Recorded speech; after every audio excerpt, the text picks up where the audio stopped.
Good evening, everyone. Thank you so much for joining us. We are excited for the second part of our four-part series talking about the SAT. We're going to give it just about 30 seconds, and then we are going to dive into content today. I am joined by a fantastic group, and we are looking forward to also bringing you, the audience, into our conversation today. So throughout the session, feel free to drop your name in the chat. Let us know where you're tuning in from or what school you might be connected to. Or if you're not connected to a school, let us know why this is an interesting topic for you.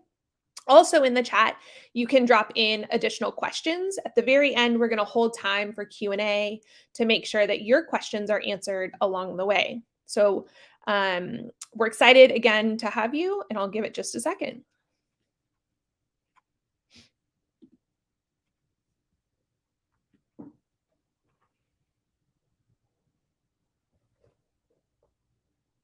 All right. Thank you so much for joining us. Good evening. My name is Sarah Marshall, and I serve as the executive director for Teach Indy. Teach Indy is an education nonprofit here in Indianapolis with a mission to recruit, develop, reward, and retain high quality, diverse educators for the schools in Indianapolis. We're really excited, as I mentioned, for the second of 4 sessions discussing data, but with the nuance of hearing from teachers and how they're really diving into data and using that to inform their instruction on a daily basis. I'm excited that I am joined today by a dear friend and an incredible data mind, Mia Kern, and I'm going to turn things over to her to introduce herself and introduce our panelists. Great. Hi, everyone. My name is Mia Kern. I am the manager of special projects and data at the Mind Trust. The Mind Trust is an education nonprofit based here in Indianapolis that helps launch and support high quality schools. We're also working to transform the education landscape so that race and income no longer predict life outcomes. And I've introduced myself now a little bit. I will let our 2 panelists introduce themselves in their role as well. I can jump in there. Hi, I'm Katie Dorsey. I work at Herring Classical Schools as the Vice President of Strategic Planning, but I'm recently off the job of head of school at Herring Riverside High School, and I was very glad to do that work for the last 5 years and through the first running of the state's implementation of the SAT test. Hi, I am Bonnie McNeely, and I am one of the founding math teachers at Heron Riverside High School, but I'm also serving as a math interventionist for all of Heron Classical Schools. And I'm really excited about the work that we're doing with the SAT. Thank you so much, Bonnie and Katie, for giving us your time this evening. We know it's precious, and we really appreciate what you're getting ready to share. I wanted to just kind of outline the session for today and what we're going to kind of be diving into. So again, this is the second session. The first session, we spent some time talking to educators about what we've learned from the iLearn data. Today, we're going to be focused on SAT, but you'll notice on the screen, we also have 2 additional dates. In January, we're going to be looking at foundations data. So what is the data that we should be looking at in kindergarten through 2nd grade? And then we'll finish up in March with a session focused on serving special education students and what that data is telling us. So today, we're going to be looking at statewide data related to the SAT. Then we're going to dig into Marion County data. We'll have a chance to then talk to our educators. And again, we'll then transition to Q&A. As I said earlier, if you have any questions for our great panelists, please feel free to just drop those in the chat along the way. And we'll be sure to hold time at the end for questions. And with that, I get to turn it over to Mia to really talk us and walk us through the data. So thanks, Mia. Sure. So before we get into the teacher talk, let's break down the data a little bit. So why is it important to look at data?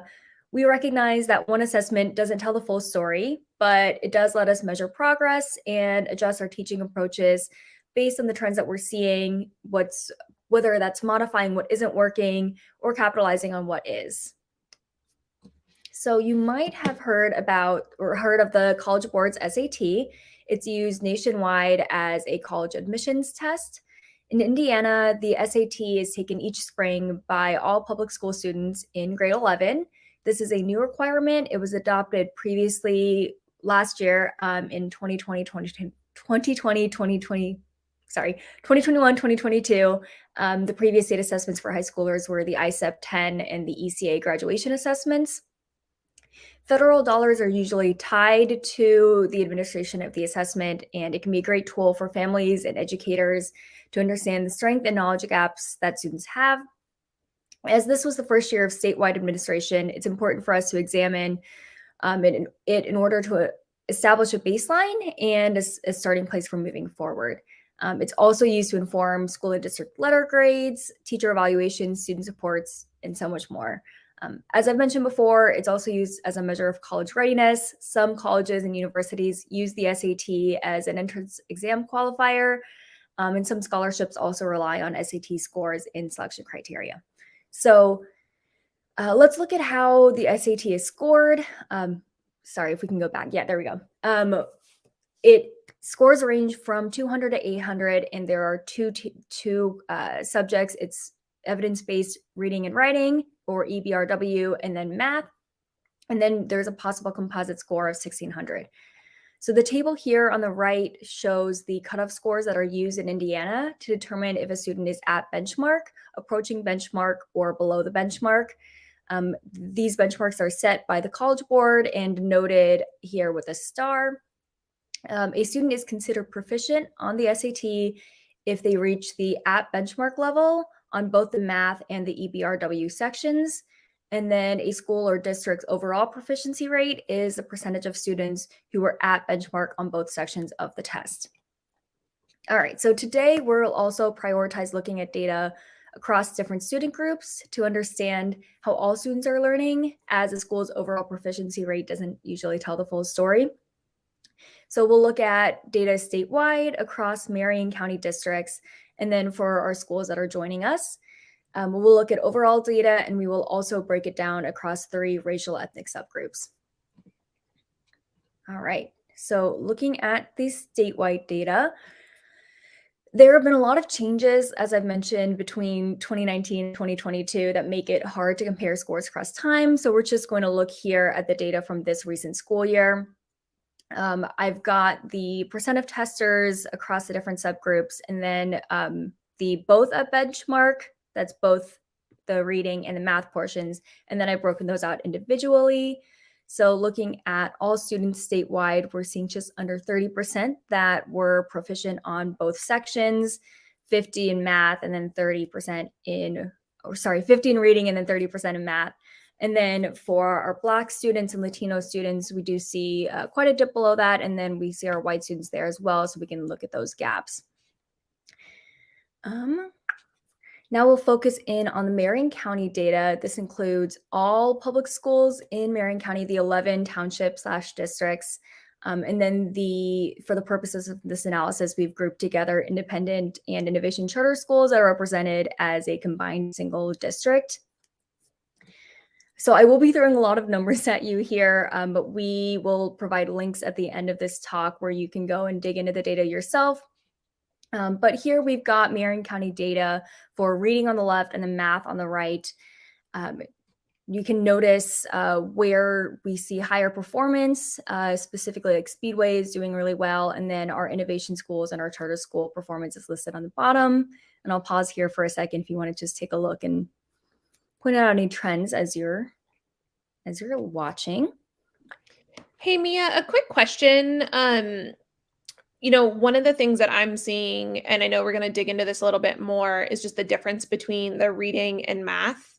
I know we'll talk about that in a little bit, but do you have any sense for whether that is kind of like normal across the state, and also how we see that trending across other states? Has math just been a significant, has it been lagging significantly?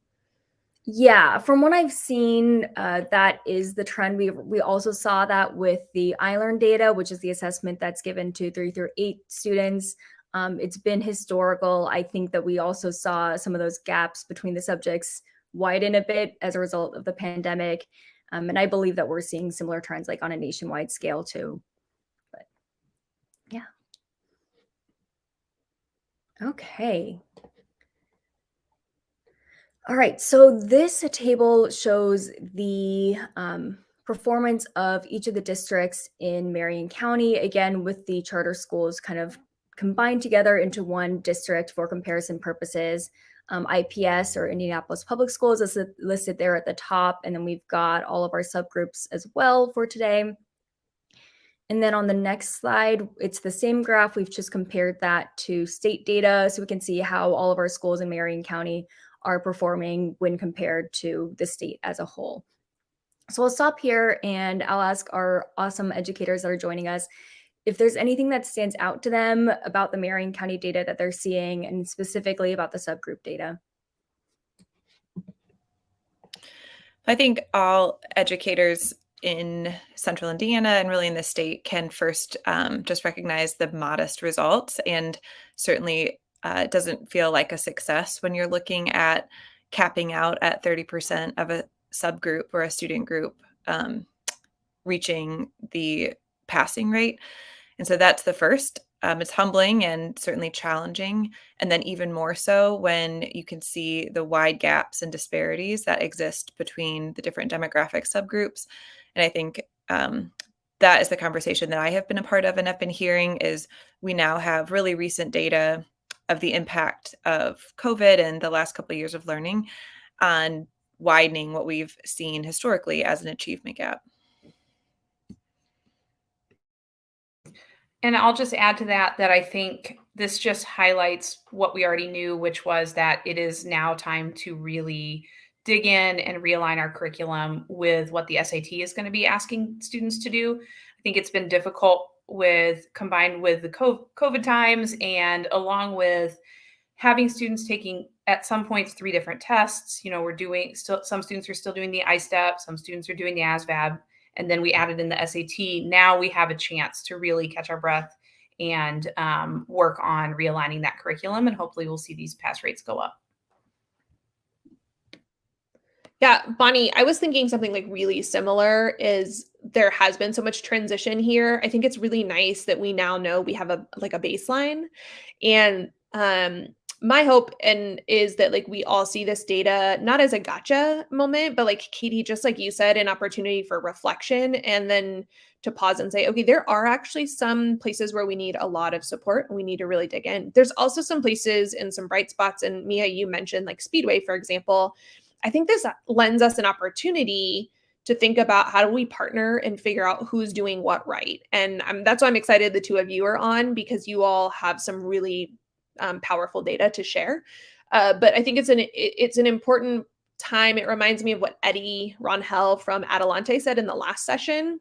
Like, it is humbling, and now we need to take a look at it, and then we can only go up from here, but we have to do that together. So we should all kind of be surrounding educators to make sure we're all moving forward, regardless of where our students attend school. So just excited to hear from you all, but those were just my thoughts after hearing you both talk about it.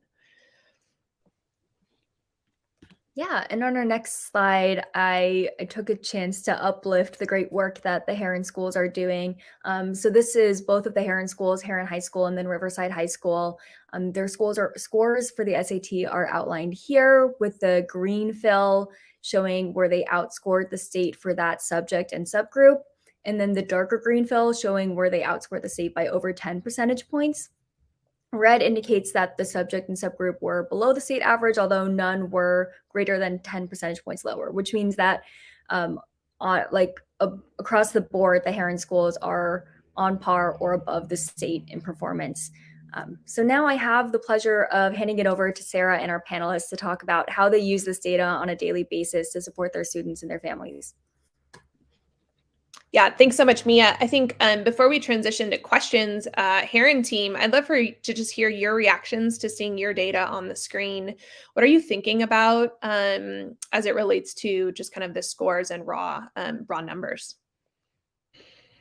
I have a feeling Bonnie's going to say something very similar, because she and I have been in a lot of meetings together about this going back to basically the week the data came out. But for us, these are not just percentages and subgroups. These are students. And I can tell you the names of our 11th graders last year who were Black students who took the test and whether or not they met these marks. And so it feels very personal. And in that regard, there are some victories. You know, I love seeing a square that is bright green, dark green. but to just be above a state average is not our goal in and of itself. And so really looking at who has not yet demonstrated that proficiency and what do we owe them? How do we make adjustments so that we really have all of our students, we're increasingly closer to all of our students able to demonstrate this level of proficiency, really so they have options after high school. We know that SAT has a very large sample size. It's a nationally normed exam. And so you can also look at certain score thresholds being linked to an increased percent likelihood of success in post-secondary. And so it's not kind of a random goal. It's a goal that allows us to then say this student now has all the doors open. If they choose to go to a 4-year or 2-year institution, they're going to have the skills necessary to be successful. So we look at this data and are immediately humbled and challenged. You know, there are some victories, but you just look just at our Latino student line and you see the work we have to do. Yeah, I think this is very much, I can see the faces of these students as we talk about them. And I've been using the words access and opportunity quite a bit with our faculty about, this is not about gaming some kind of a test. This is about helping our students even that playing field, close that gap, provide them with the access and opportunity that they need as a jumping off point to go out and be really successful. And one way that they can do that is through, meeting this benchmark on the SAT, because that can lead to scholarships. It can lead to, acceptance into college, all of those things that we want for our students. Yeah, thank you so much for sharing that that insight. And as always, I always appreciate talking to educators who are really quick to say, "Oh, here's all the things we need to grow." But I appreciate you also acknowledging the places that you're that there are bright spots, Katie, that you mentioned, and the spirit of consistently trying to get better. So let's dive into some more questions about SAT data. And actually, Bonnie, you had a kind of a nice segue here also. But Katie, I'm curious from your perspective, we have a lot of people that are naysayers about just testing in general. So from your perspective, either as a principal or in the seat that you sit in now, is it important to look at SAT data and why? Why should we be focusing on it so much?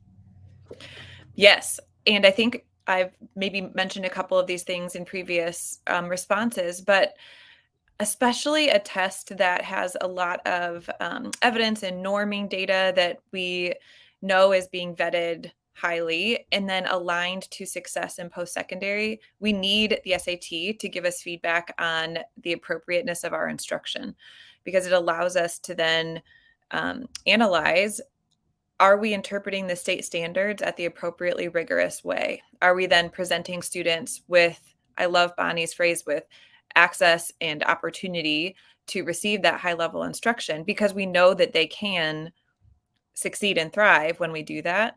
And that one of the first hurdles we have to overcome is just not presenting students with appropriately rigorous instruction. So the SAT really gives us feedback as educators. We're teaching a student in Algebra 2. What is the outcome of that class? What are the skills that they have at the end of that? And how would they compare to if they sat in an Algebra 2 class somewhere else in the country, somewhere else in the state?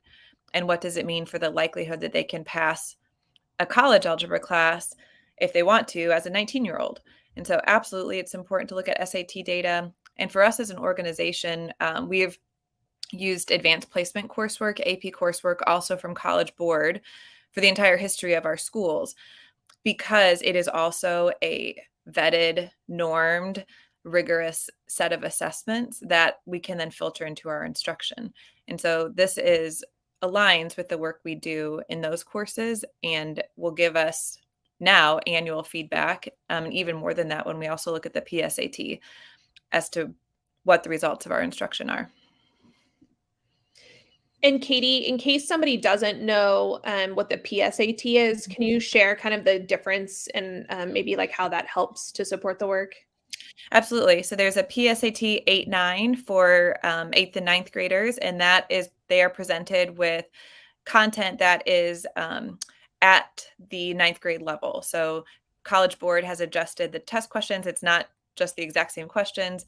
And so students who demonstrate proficiency on the PSAT you would expect them to keep learning. And then when they take the SAT as a junior, the test questions are a little harder, but the PSAT would have given us that feedback in 8th, 9. And then there's also the National Merit Scholarship qualifying test for juniors in the fall, again, to give us feedback on how they're doing in progression of the set of skills that College Board has chosen to test on the SAT. Yeah, thank you so much, Katie, for that additional context. Bonnie, anything to add to that first remark from Katie, or I'm also happy to transition to that second question. No, I don't think I have anything to add to that. I think she answered it well. Awesome, thanks. So with that transition, Bonnie, you've been at the school since its inception. You are like an incredible educator focused on math and now coaching teachers. I'm really curious about that transition since we mentioned the test shifting a couple times. How did your team kind of make the transition from iStep to SAT? And what, if anything, have you adjusted or coached differently for classroom instruction? So I think number one, this is very much an evolving conversation. We are in the early stages of making that transition because up until a year ago, we were still trying to get some of our students prepared for iStep. But I think I started at Heron, I guess 8 years ago. And I remember at that time working on just these question banks and writing iStep style questions and building those into our lessons. And that's very much still a big piece of the framework from which we're all working today. And so I think we're now back in 8 years later, a phase in which we have to take a hard look at how our curriculum aligns with what the SAT is asking students to accomplish. So one of the things we've talked about is transitioning away from these multi-step open response problems that iStep asks students to do and focusing more on how do you take a multiple choice test that requires like a short amount of time that you can do each problem that also requires a lot of reading to be successful. So those are the pieces that we're considering now. And I think the early inception of that is making sure everybody in the math department is really familiar with what those SAT style questions look like. And now we're starting to take a look at which teachers have been really successful, like which of their students are doing really well in the SAT and what can we steal and glean from their classroom and their instruction. I feel really thankful to work in a school and a district that's very collaborative.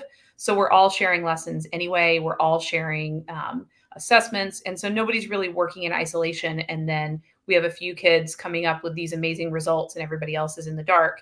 Everybody's sharing, everybody's working together, everybody's planning together as we move forward through this process. Thank you so much for like breaking that all the way down to like exactly how you all are collaborating. As a math teacher myself, a former math teacher, I'm also just so impressed with you saying like the reading portion is critical for math instruction. I think oftentimes we don't see that correlation, and you have to be able to like read the context and read the problem to be able to get out and do the mathematics. So I'm glad that your team is really focused on that. The inner like math geek in me is really excited with the care that you all are taking.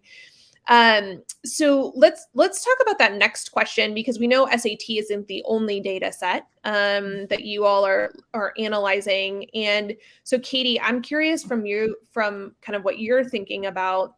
What other data sets have been helpful to measure kind of college and career readiness from your perspective? And especially for those maybe that are joining us that are, newer high school teachers, what is some other data that they can be using to leverage?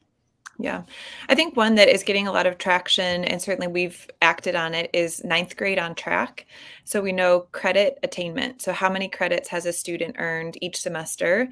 If they need 40 to graduate, then they need at least 5 each semester at minimum. And we know that actually in a student's freshman year is the number one predictor alongside their GPA of on-time graduation and also graduating college ready, post-secondary ready. So just as an example, our counselors at both Heron and Heron Riverside just did freshman success meetings with our 9th grade students who were not passing at least 2 classes. And looking at trying to have that early intervention, there's still time this semester. Bonnie teaches many of these students and can picture that transition to high school can be so challenging. And for many students, credits, middle school does not focus on credit attainment necessarily, and how important it is to be making significant progress toward graduation. And I think the GPA, I mentioned it, is folded in there, but we know that GPA is actually also a really big predictor of success in college. And a GPA is just the average of the numbers that are assigned to the letter grades that you get on a high school transcript or on your courses. And so when we are looking at interventions and are tiering the types of supports that students get, those are two other areas that we pay close attention. Thank you, Katie. And we linked the resource. So it was the 9th grade on track. So we put that in the chat so that folks know to take a look at that.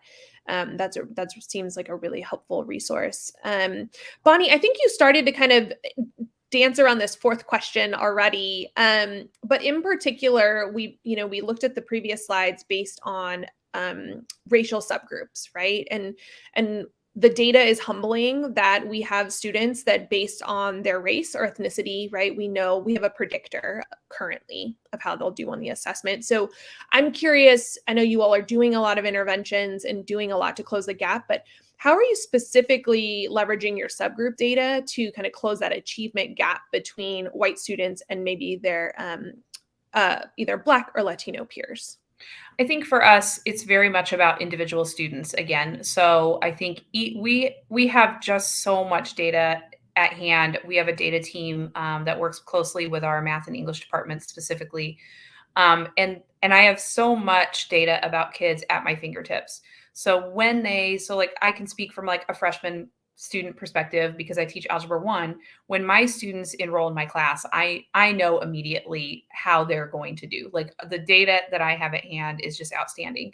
And so we can right away, when students enroll with us, suggest additional supports that might help them be more successful. So we've got a variety of support classes that go alongside the math classes that they're in.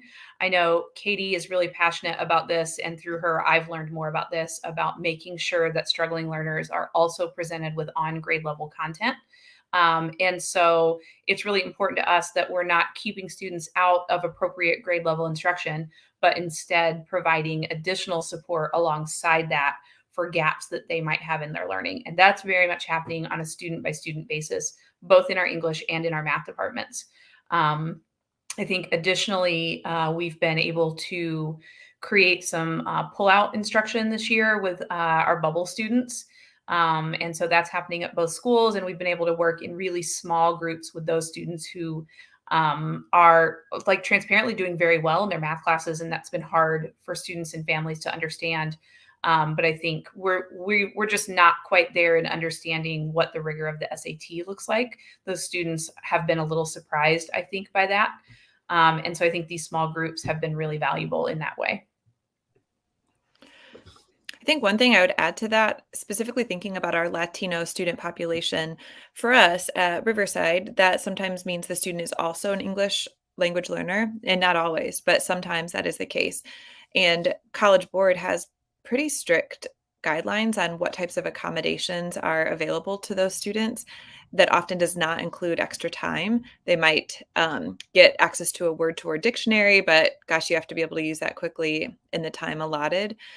And so for us, it's really important that anyone who works directly or indirectly with our English language learners has a really strong knowledge of the SAT, and we can provide as much wraparound support as we possibly can in every setting and context to help prepare them to demonstrate the knowledge that they have on this assessment. And so I think it's a challenge in an area that I actually hope College Board maybe becomes more responsive to, and giving students who are still learning English a chance to demonstrate proficiency in the skills without the barrier of English literacy being kind of preventing that from happening. But it's another area I know, just for example, in one of Bonnie's classes last spring, she had a big group of students who were English language learners, and we tried like everything. How can we support these students in math? Put in not only faculty in to support, but actually tapped a senior bilingual student who is really strong in math to walk in as a peer tutor and to be a teaching assistant for Bonnie. Maybe you should just speak about it because it was your class, Bonnie.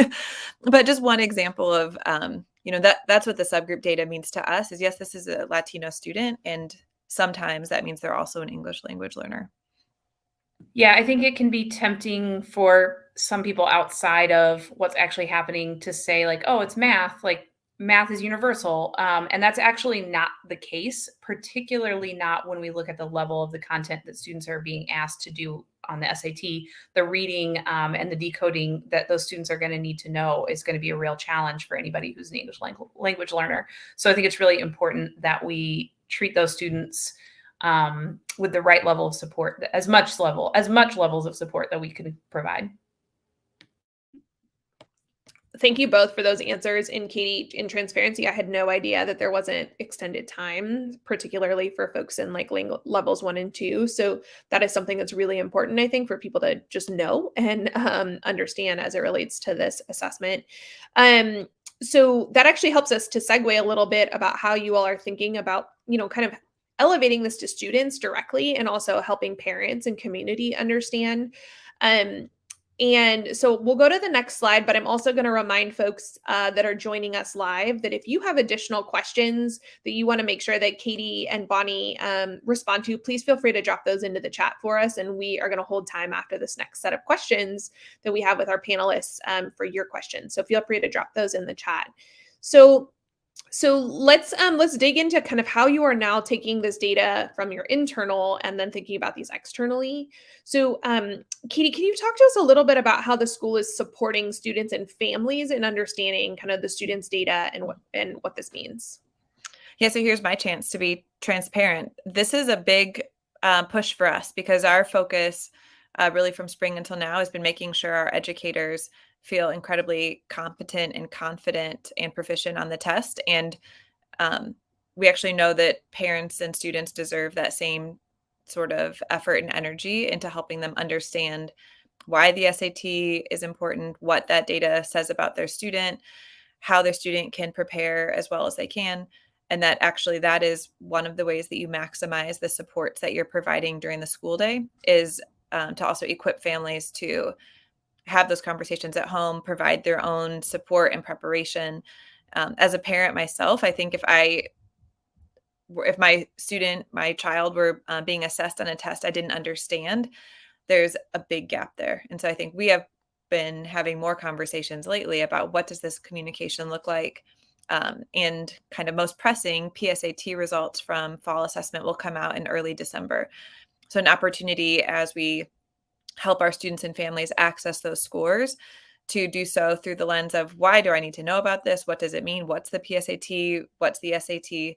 And luckily, there are some great resources out there once you have your PSAT scores that can help you make significant progress toward preparing for the SAT. So I think we owe that to our students and families, and it is one of the ways that we need to strengthen the work that we do. That's helpful. And I appreciate your transparency in, I think, again, it's a new assessment, right? Or it's not new, but kind of new as a graduation qualifier or new as a required exam. So it makes sense that you all are still working on what is that just right way to explain kind of these results. As you were thinking of, or as you were talking, I was also looking at that second question of who are you working with kind of in the community to also come alongside and support with college and career readiness? And I will, Katie, maybe we'll start with you, but Mia, I'd also love to throw this one over because I know the Mind Trust is also doing some support with high schools and wondering, what kind of resources might be available. So Katie, we'll start with you. Yeah, I think I have really seen the city, including the Mind Trust, the state, and then our network try to catch up quickly and making sure that high quality proven resources are being made available in a way that if you picture iLearn, there are lots of state initiatives right now to support elementary schools and teachers and families with literacy and elementary math skills. And so I think just a couple that we've utilized the state, and if you're an educator, you might want to be aware of Gear Up. It's a program in partnership with Purdue University to equip educators with the knowledge of the test. So kind of like step one, what is the test? So we engaged with their trainings over the summer. And there are other organizations like that that help you just kind of rip the Band-Aid off if you are teaching a content area and you don't have a strong knowledge of the SAT, rather than pursuing that individually and saying, all right, I guess I have to become an expert on my own. I know the Mind Trust is helping identify and package some of these training resources as well. And that has been step one for us. Yeah, and at the Mind Trust, knowing that we were going to see this shift to the SAT as the major state assessment, we started working with several high schools on targeted SAT prep for students. We want to see if high quality preparation materials over multiple years during school hours can be a strong support or investment for schools.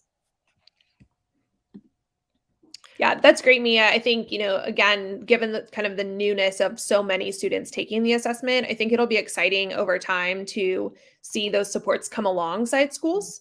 And then I think, 3 years from now, I hope this conversation is we have additional resources that we can elevate both for parents and teachers, but also for schools that are seeking supports, which is great. So we're starting to kind of wind down our session, but I did want to ask Bonnie, for new educators that are listening, or that are going to be seeing, the session later, do you have like maybe one resource or tool, could be a support that that you would recommend to teachers who are interested in just better using their data?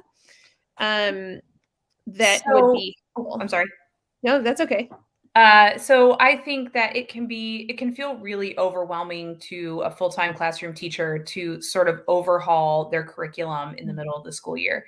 And I've been struck by, as I dig into our data and how our students are doing, that so often it is not the actual math content that is causing students to miss questions. It's more about how the question is phrased, how the question looks, using logic, those types of things. And so I think it can be a challenge for teachers to all of a sudden write all of their questions in that particular style, but it's so important to make sure students have access to those questions.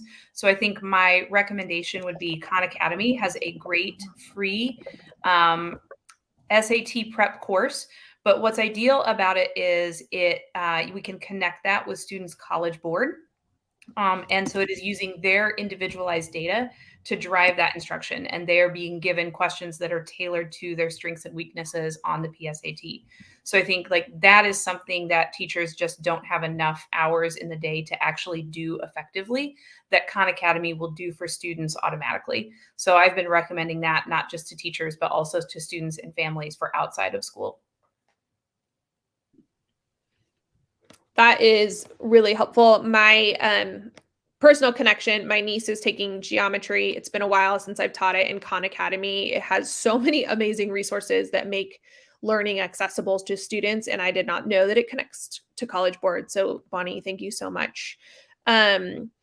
So I want to make sure that we're holding time. If anyone has any questions that they want to add to the chat, I'll give it just a second. But maybe one more question that I have while we wait for anything to get added. And that question is, let me make sure, what is like one action specifically that you would encourage teachers to use to close that achievement gap, Bonnie? Like, what is that one resource? Is it Khan Academy? Is it something else? Is it just looking at the data broken down by subgroups? Like, how would you encourage a new teacher to be thinking about leveraging subgroup data? I think for me, it has been really powerful just to present these questions to my students and see what their responses are, because I don't think I had an understanding of what was tripping them up. Because so often I'm like, oh, this is an Algebra 1 question. The student who's in Algebra 2 should be able to answer this really easily. But students are not familiar with what those questions look like. They're not familiar with the vocab frequently, and those kinds of things throw them off. So the more frequently we can put those types of questions in front of students and help them understand, there was a question I was looking at the other day that was all about going to Mars and space travel. And at the end of the day, when you decode that question, you don't need to know anything. You don't need to understand anything about Mars or space travel to actually answer the question itself. And the more students can see that and recognize that, the more access we provide them to those types of questions, the better off they'll be. And I think I will maybe even generalize that a little bit to something that I know Bonnie values and supports her teachers that she works with on too, and that it's just providing really targeted feedback to students. That an assessment with a grade at the end of it without feedback on where a student went wrong or what patterns in their thinking the teacher noticed, and especially that feedback in the moment. So I think being able to practice and then receive feedback about what direction your thinking took you in and what's a way to use the strength and skills that you have to pursue an answer. It's an area that we value a lot as instructors and as educators. And as students are orienting themselves to the SAT, we just owe that to them rather than just, here's your score, hope you do better next time. How can we give them a lot of practice and then a lot of feedback? Thank you both so much for just the insight that you were able to provide through these questions. We don't have any questions in the chat, but that doesn't mean that there aren't lots that are floating out there. So I would love to just share some valuable resources that we have elevated. Also in the chat, we've been able to add a couple of the resources that were referenced during the session today. So please feel free to check out the chat. But in the on the screen and also in the chat here, you're going to see some just Department of Education resources, as well as an overview that captures the data that we shared that Mia walked through.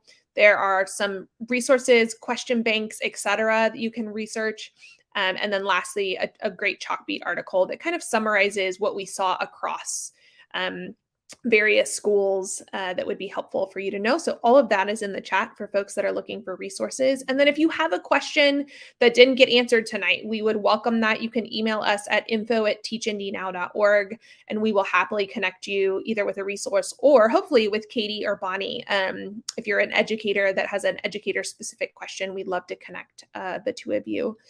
So we're closing out for the evening. I just want to say a huge thank you once again to my co-moderator, Mia Kern. Thank you so much for your insight and for your data sharing this evening. And Bonnie and Katie, thank you so much for everything you do for kids on a daily basis and for giving us your time this evening and sharing your insight because it is so incredibly beneficial to teachers. We have one last slide because I do want to remind you that we've got one more session coming up here in the next in the new year.